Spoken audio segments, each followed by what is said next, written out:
Hello दोस्तों, अगर हम लोकसभा चुनाव की बात करें तो यहाँ पर 2019 और 2024 के बीच में जो डिफरेंस है वो यहाँ पर मैं आपको बताने वाला हूँ। देखिए 2019 में एनडीए की कुल 352 सीटें यहाँ पर आई थी और अभी हम अगर 2024 की बात करें तो यहाँ पर एनडीए को मात्र 293 सीट ही मिली है। अगर हम कांग्रेस की बात करें तो 2019 में कांग्रेस को 91 सीट मिली थी, लेकिन 2024 में कांग्रेस ने जो गठबंधन बनाया है इंडिया, यहाँ पर इसको 232 सीटें वो मिली है। अगर हम अदर्स की बात करें तो यहाँ पर 2019 में अदर्स को, जो कि निर्दलीय हो गए या फिर जो छोटी पार्टियां जो हो गई, जो कि यहाँ पर एनडीए और कांग्रेस के अलावा जो पार्टी थी उसको 99 सीट मिली थी 2019 में, लेकिन 2024 में ये मात्र घटकर 18 ही रह गई है। अगर हम यहाँ पर वोट शेयर की बात करें तो यहाँ पर आप देख सकते हैं इंडिया गठबंधन को 41.3% वोट यहाँ पर मिला है, जो कि 2019 की तुलना में 6.99% बढ़ा है यहाँ पर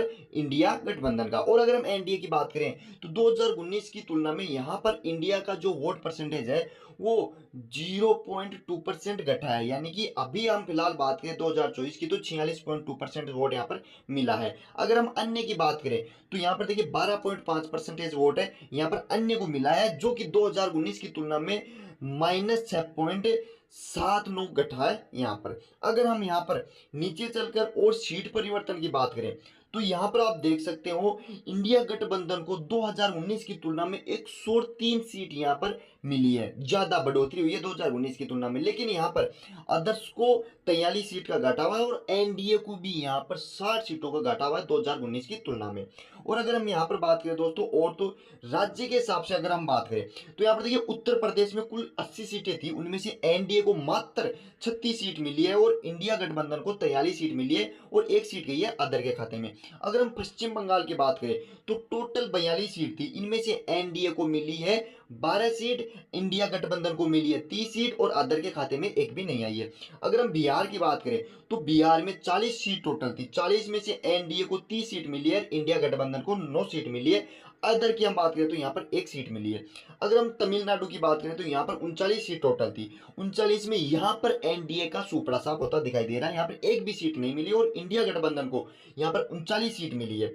अगर हम मध्य प्रदेश की बात करें एमपी की तो यहाँ पर आप देख सकते हैं मध्य प्रदेश में टोटल 29 सीट थी और यहाँ पर एनडीए ने यहाँ पर क्लीन स्वीप किया है और इंडिया गठबंधन का यहाँ पर सुपड़ा साफ हो गया है। अगर हम कर्नाटक की बात करें तो कर्नाटक में यहाँ पर 28 सीट टोटल थी, तो इनमें से 19 एनडीए को मिली है और 9 सीट यहाँ पर इंडिया गठबंधन को मिली है।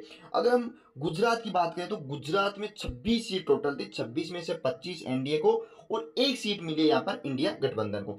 आंध्र प्रदेश में यहाँ पर 25 सीट थी, 25 में यहाँ पर 21 मिली है एनडीए को और यहाँ पर इंडिया गठबंधन के खाते में आई है 0 सीट। और अदर्स की बात करें तो यहाँ पर 4 सीट है वो अदर्स के खाते में। और हम बात करते हैं राजस्थान की, तो राजस्थान में टोटल 25 सीट थी, 25 में से 14 सीट है एनडीए के खाते में, 10 सीट है यहाँ पर इंडिया गठबंधन के खाते में और एक सीट है अदर के खाते में। तो इस प्रकार यहाँ पर आप देख सकते हैं लोकसभा चुनाव। और अगर दोस्तों यहाँ पर हम कुछ दिग्गज की बात कर लेते हैं तो दिग्गज में यहाँ पर देखिए जो दिग्गज नेता थे वो नरेंद्र मोदी की बात करते हैं, ये वाराणसी से यहाँ पर चुनाव लड़े थे और बीजेपी से यहाँ पर जीत चुके हैं। अमित शाह की बात करते हैं, गांधीनगर से यहाँ पर चुनाव लड़े थे, यहाँ पर जीत चुके हैं। और राहुल गांधी रायबरेली से यहाँ पर जीत चुके हैं। अखिलेश यादव कन्नौज से चुनाव लड़े थे, वो भी यहाँ पर जीत चुके थे। और इसके बाद बात करते हैं हम सुप्रिया सुले की, तो ये भी बासमती से चुनाव लड़ी थी और यहाँ पर ये भी जीत चुकी है।